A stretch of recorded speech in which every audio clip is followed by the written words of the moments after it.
आज 27 सितंबर का जो द हिंदू का एडिटोरियल है, उसमें एडिटोरियल साहब ने जो आधार का जो आइडेंटिफिकेशन सिस्टम है उस पर कुछ अपने सवाल उठाए हैं, कुछ चिंता भी बताई है। और उसका आज का टाइटल भी है आइडेंटिटी पैंग्स। पैंग का मतलब होता है किसी चीज़ की पीड़ा, दर्द। जैसे हमने कहा पैंग्स ऑफ पेन,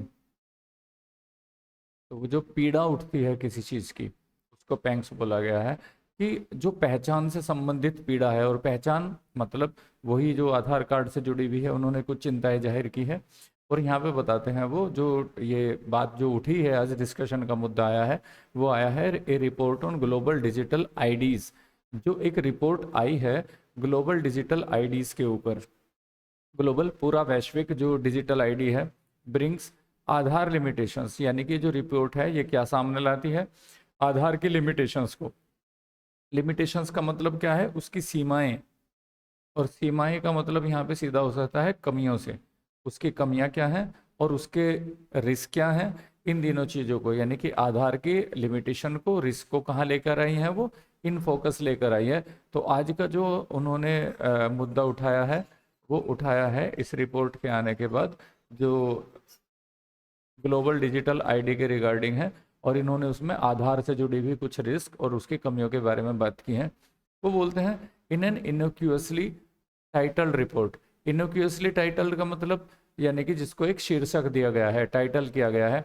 इनोक्यूअसली का मतलब जिसमें बहुत ज़्यादा कोई डिफिकल्टी या चीज़ें नहीं होती हैं, यानी कि सीधा सादा सहज, और जिसमें कोई हानि या नुकसान नहीं होता है। तो एक इनोक्यूअसली टाइटल रिपोर्ट में, यानी कि सहज शीर्षक है उसका, एक क्या बोलते हैं, उसका एक सहज शीर्षक है, सीधा सा है, a report on global digital ID. उसके बारे में बात की है। तो on decentralization finance and digital assets. तो किसके ऊपर है वो report, decentralization finance and digital assets. Decentralize, decentralize का मतलब होता है विकेंद्रित। अब देखो ये केंद्रित और विकेंद्रित क्या होता है। अगर सेंट्रलाइज्ड की बात करें तो जो एक ही सेंटर पे से सीमित हो जाती हैं, यानी कि एक ही केंद्र के अंडर वो चीज़ें आ जाती हैं, उसकी बात करते हैं। जैसे अभी हमारे यहाँ आधार सिस्टम है, तो वो एक सेंट्रलाइज्ड आइडेंटिटी बन गई है, जिससे आपका आपके राशन कार्ड, आपका पहचान पत्र, और आपके और जो चीज़ें हैं, कोई भी चीज़ लेते हैं आपके, या मोबाइल नंबर जो हैं, उसी के थ्रू आप ले पाते हैं। तो वो एक सेंट्रलाइज्ड आइडेंटिटी बन गई है आपकी। जबकि जो रिपोर्ट आई है उसमें कहीं के बारे में बात की गई है, उसके डिसेंट्रलाइजेशन फाइनेंस और डिजिटल एसेट्स की बात की गई है। रिलीज लास्ट सैटरडे, जो लास्ट सैटरडे रिलीज की गई थी।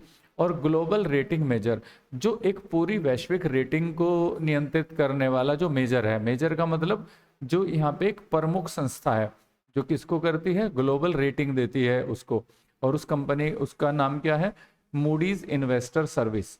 इसने, इस संस्था ने क्या किया है, हैज फ्लैग्ड, फ्लैग्ड का मतलब, फ्लैग तो झंडा होता है, लेकिन यहाँ पे उस इसका मतलब है उसको उठाया है क्या, सम अनकंफर्टेबल होम ट्रूथ, यानी कि कुछ ऐसे ट्रूथ्स हैं जो हमारे घरेलू हैं लेकिन अनकंफर्टेबल हैं, हमें परेशान करने वाले हैं।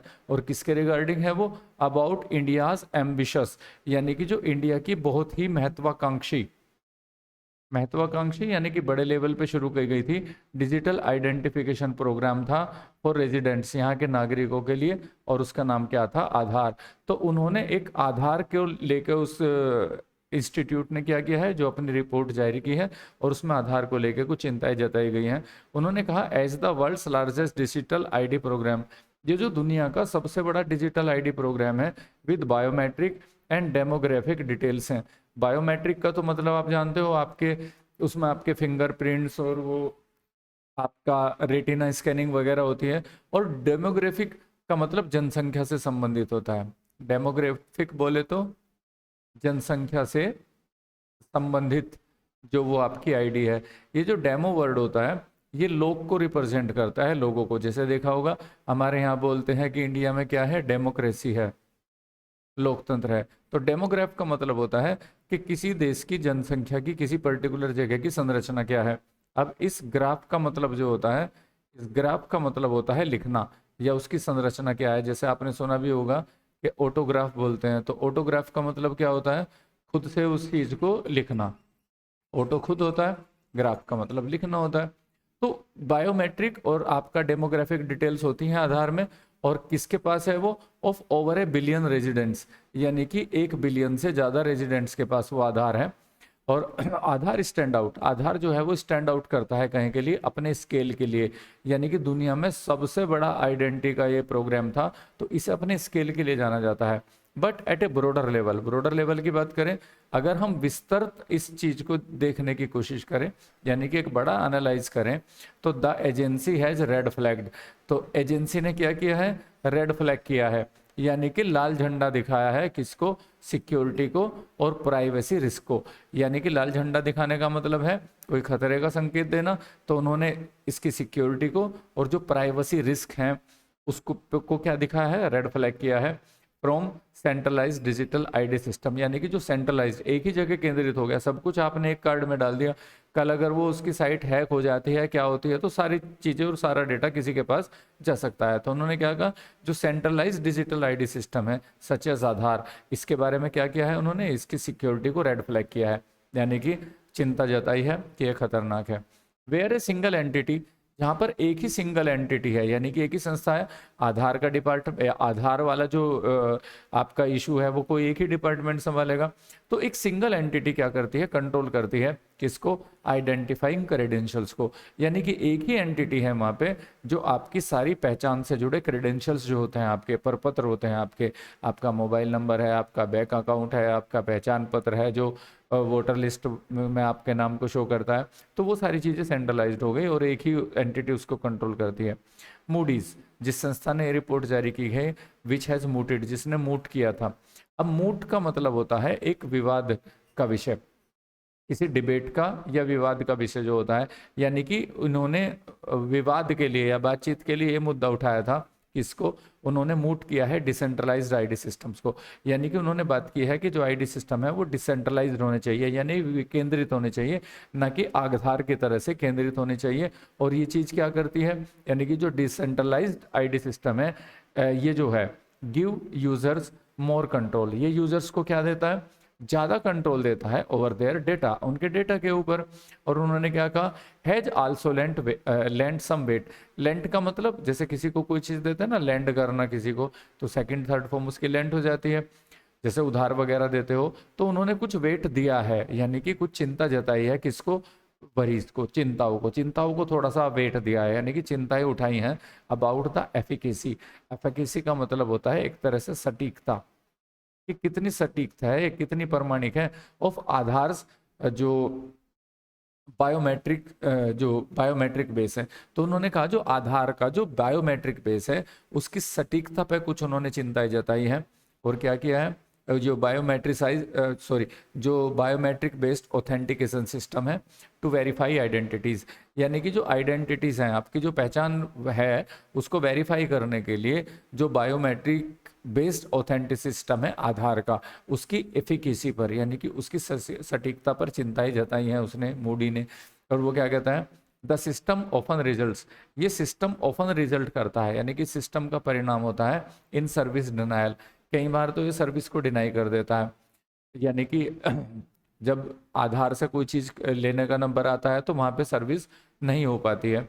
And the reliability of biometric technologies, और जो बायोमेट्रिक टेक्नोलॉजीज है उसकी रिलायबिलिटी, वो उसकी विश्वसनीयता कितनी है, यानी कि उस पर निर्भर कितना कर सकते हैं हम, स्पेशली फॉर मैनुअल लेबर, और खासतौर से उन लोगों के लिए जो मैनुअल लेबरर्स हैं, यानी कि जो मजदूर हैं जो हाथों से काम करते हैं। अब हाथ से काम करने वाले मजदूरों की क्या होती है, अक्सर वो जो बायोमेट्रिक मशीन्स होती हैं उनके फिंगरप्रिंट को नहीं उठा पाती हैं, क्योंकि उनके हाथ बहुत ज़्यादा रूखे या खुरदरे हो चुके होते हैं। तो इस केस में उसकी सटीकता क्या है। और वो जो काम करते हैं, जो मैनुअल लेबर्स हैं, इन हॉट, गर्म, ह्यूमिड, उमस से भरे हुए क्लाइमेट में जो काम करते हैं, इज क्वेश्चनेबल, वो क्वेश्चनेबल है। तो यहाँ पे सीधा सा मतलब है, ये जो रिलायबिलिटी है इज क्वेश्चनेबल। तो आपका सेंटेंस का सब्जेक्ट वर्ब ये है कि जो रिलायबिलिटी है, जो विश्वसनीयता है इस बायोमेट्रिक बेस आइडेंटिटी सिस्टम की, वो क्वेश्चनेबल है, सवाल के घेरे में है। और रिलायबिलिटी के बाद क्या लिखा है, किसकी रिलायबिलिटी, यानी कि ह्यूमिड क्लाइमेट में काम करने वाले मैनुअल लेबर्स के रिगार्डिंग जो उसके रिलायबिलिटी है वो सवालों के घेरे में है। इट सेड, इसने कहा था, इसने मूडीज ने कहा था, जो मूडीज इन्वेस्टर्स जो हैं उन्होंने ये बात कही थी। तो इट उसी को रिप्रेजेंट करता है। और उनके जो ये हैं, आपका जो उनका स्टेटमेंट है वो आप देख रहे हैं कि इन्वर्टेड कोमास के अंदर है, जैसे हम डायरेक्ट स्पीच को यूज करते हैं। अब यहाँ पे क्या करते हैं वो, वाइल दिस ऑब्जर्वेशन, ये जो जबकि ये जो ऑब्जर्वेशन है, यानी कि ये जो उन्होंने ऑब्जर्व की हैं चीजें, ये जो अवलोकन किया है, ये जो देखा है, इज ऑफ रिलीवेंस, ये थोड़ा सा रिलीवेंट है, यानी कि इसकी सार्थकता कुछ है। Amid the governors push, governor का जो पुश है, यानी कि गवर्नर का जो जोर है किसके ऊपर, टू स्विच, कि वो स्विच करें इधर, यानी कि वो चले जाएं ऑल पेमेंट, सारे पेमेंट्स को under Mahatma Gandhi national rural employment guarantee act, जिसे मनरेगा कहा जाता है। तो गवर्नमेंट ने पुश किया है कि मनरेगा से जुड़े सारे के सारे जो पेमेंट हैं वो स्विच कर जाएं किधर को, to an Aadhaar based payment system, के आधार बेस्ड पेमेंट सिस्टम से किया जाए। तो मनरेगा में जितने भी मजदूरों को काम दिया जाता है, तो सरकार इस बात पर जोर दे रही है कि उनका जो भी पेमेंट है वो इसी आधार बेस्ड पेमेंट सिस्टम से किया जाए। और उधर मोदी सवाल उठा रहा है कि उसकी विश्वसनीयता, यानी कि जब आधार से इस तरह की चीज़ें आती हैं तो सर्विस डिनाई हो जाती है, और उनके जो बायोमेट्रिक सिस्टम है वो भी बहुत ज़्यादा सटीक नहीं है। लोग अक्सर परेशान होते देखे भी जाते हैं कि हमारे फिंगरप्रिंट नहीं ले रही है मशीन, और उन्हें कह दिया जाता है कि आप 10 मिनट रुकिए, 15 मिनट बाद, या फिर किसी और दिन आ जाइए। तो ये थोड़ा सा सवालों के घेरे में है, इसी पे कुछ चिंताएं हैं। तो उन्होंने कहा इट इकोज द कंसर्न, और इससे आवाज उठती है किसकी, कंसर्न्स की, चिंताओं की, यानी कि ये जो है आवाज देता है किसको, चिंताओं को। और कौन सी, रेज, जो उठाई गई हैं, जो दिखाई गई हैं, एवर सिंस इट्स लॉन्च, इसके लॉन्च के बाद से हमेशा, एवर सिंस का मतलब एवर सिंस इज लॉन्च, तो सिंस इट्स लॉन्च, यानी कि जब से ये योजना लॉन्च की गई थी उसके बाद हमेशा ये चिंताएं बनी रही हैं। Under the United progressive alliance regime, जब से हमारी सरकार आई है, यूनाइटेड प्रोग्रेसिव अलायंस रेजीम की सरकार आई है, जिसे हम यूपीए गवर्नमेंट बोलते हैं, जिसकी जो लीडिंग पार्टी है वो भाजपा है। तो ये जब भाजपा लेड अलायंस है, तो तब से इस पे सवालों के घेरे उठते रहे हैं, और आधार जो है वो इन्हीं की सरकार के अंदर आया था। तो यहाँ पे आगे वो करते हैं, तो जब विगोरस परस्यूट है, विगोरस का मतलब होता है किसी चीज को थोड़ा सा जोर लगाना किसी चीज पे। जैसे टीवी में एक ऐड आता था, एक हस्बैंड क्या कर रहे होते हैं, अपने उसको सिर को बहुत तेजी से टॉवल से रगड़ रहे होते हैं, तो उनकी वाइफ आके बोलती है डोंट रब सो विगोरसली, यानी कि इतना जोर से मत रगड़िए। और विगर का मतलब वो जो जोश और जज्बा होता है, इसी की बात करते हैं। तो यहाँ पे हम एक जोरदार की बात कर लेते हैं कि जो जोरदार परसूट है, यानी कि सरकार इतना जो दबाव बता रही है, परसूट का मतलब तलाश, किसी चीज के पीछे भागना, कुछ हासिल करने की कोशिश करना, ऑफ आधार, यानी कि आधार के पीछे जो सरकार इतना विगोरसली पुश कर रही है, कहीं के बाद आफ्टर सम इनिशियल हेजिटेशन, कुछ शुरुआती हिचक के बाद, अंडर द प्रेजेंट गवर्नमेंट, इस प्रेजेंट गवर्नमेंट के under, has manifested in the 12 digit number becoming mandatory for almost all. तो यहाँ पे क्या हुआ था, तो सरकार ने बड़े ही जोरदार ढंग से आधार को परसूट किया है, और कुछ शुरुआती हिचक के बाद जो प्रेजेंट गवर्नमेंट है उसने मैनिफेस्ट कर दिया है, यानी कि उसको अमली जामा पहचाना दिया है। इस 12 डिजिट नंबर जो है ये बिकमिंग मैंडेटरी, यानी कि ये अनिवार्य हो जाता है for almost all welfare benefits, जितनी भी लाभकारी योजनाएं हैं, वेलफेयर का मतलब जो पब्लिक के लाभ के लिए योजनाएं चलाई जाती हैं, जैसे कोई वृद्धावस्था पेंशन है, या फिर उज्ज्वला योजना वगैरह जो सरकार ने चलाई है, तो जितने भी वेलफेयर बेनिफिट्स हैं टू वीकर सेक्शंस, जो समाज के कमजोर वर्ग को दिए जाते हैं, वहाँ पे उन्होंने आधार को लाजमी कर दिया है। एज वेल, साथ ही साथ as activities such as opening bank, जैसे बैंक में आपको कोई अकाउंट खोलना है उसमें भी, और प्रोविडेंट फंड अकाउंट आपको खोलना है, या सिक्योरिंग टेलीफोन कनेक्शंस हैं, या फिर रिमिटिंग टैक्सेस, या फिर टैक्स में आपको कुछ छूट चाहिए, तो इन सब के लिए भी आधार का यूज़ करना जरूरी होता है। तो यहाँ पे क्या होता है, इट्स यूज़, इसका जो यूज़ है हमारे आधार सिस्टम का, backed by the expansion of access, जो बैक्ड, जिसे बैक मिलता है, यानी कि जिसे सपोर्ट मिलती है, टू द एक्सपेंशन, एक्सपेंशन का मतलब फैला हुआ है, इसका एक्सेस का मतलब पहुंच, to no frill bank accounts, no frill bank accounts का मतलब जहाँ पे कोई आपाधापी या बहुत ज़्यादा भीड़ भाड़ नहीं होती है। फ्रिल्स का मतलब क्या होता है, अब अगर हम कहें जैसे फ्रिल्स का मतलब ये होता है, जैसे किसी बच्चे की फ्रॉक है, उस पर बहुत सारी झालरेसी या कुछ इस तरह से अलग अलग चीज़ें तामझाम से लगा दिए जाते हैं, तो उन्हें फ्रिल्स बोलते हैं। जैसे किसी पर्दे वगैरह की किनारी को बना दिया जाता है, वो छोटे छोटे से लटकते हुए से गांठ गांठ से बना दी जाती है। तो नो फ्रिल का मतलब यहाँ पे है जिसमें ज़्यादा तामझाम नहीं है, बैंक अकाउंट्स तक एक्सेस। तो बिना तामझाम के बैंक अकाउंट्स तक एक्सेस का यानी कि पहुंच का विस्तार हुआ है, किसके थ्रू? इसके आधार के थ्रू हुआ है। एंड मोबाइल फोन जो कनेक्शंस हैं और जो मोबाइल फ़ोन के कनेक्शंस हैं हैज़ इंडीड इनेबल्ड, इन चीज़ों ने क्या कर दिया है? इनेबल कर दिया है, समर्थ बना दिया है the direct transfer of benefit को, यानी कि जो बेनिफिट का डायरेक्ट ट्रांसफर होता है किसको? To millions of welfare schemes, जो लाखों वेलफेयर्स, जो सरकार की भलाई की योजना है उनमें वो जो है बहुत काम किया है उन्होंने। जैसे वो गैस की सब्सिडी बैंक अकाउंट में पहुंचाते हैं, या फिर जैसे वृद्धावस्था पेंशन वगैरह है वो बैंक में जाना नहीं पड़ता, वो सीधी अकाउंट में आधार के थ्रू पहुंच जाती है। तो इस तरह से उसने बहुत ज़्यादा लाभ दिया है। एंड और किस चीज़ में उसने काम आया है? Weed out. वीड आउट करना मतलब होता है किसी को जड़ से निकाल देना। जैसे किसी का कोई खेत होता है और उसमें फसल लगाई हुई है, लेकिन बीच बीच में बहुत सारी खरपतवार होती है जो पौधों को बढ़ने नहीं देती, क्योंकि सारा पानी वो पी के बढ़ने लगते हैं। तो उन्हें हटाना, यानी कि बीच का जो घास फूस जो होता है उसे एक्स्ट्रा चीज़ों को हटाना।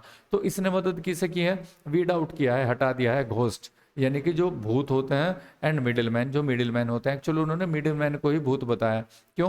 क्योंकि इस बीच में क्या होते थे? सरकार से पैसा निकला और आम आदमी की जेब में जाना है, उसके बीच में बहुत सारे वो जो भ्रष्ट ऑफिसर्स होते हैं जिन्हें भूत और घोस्ट का है, उसको इससे वीड आउट करने में मदद मिली है। तो सीधा अकाउंट पे क्लिक करते ही सबके अकाउंट में डायरेक्ट पैसा पहुंच जाता है।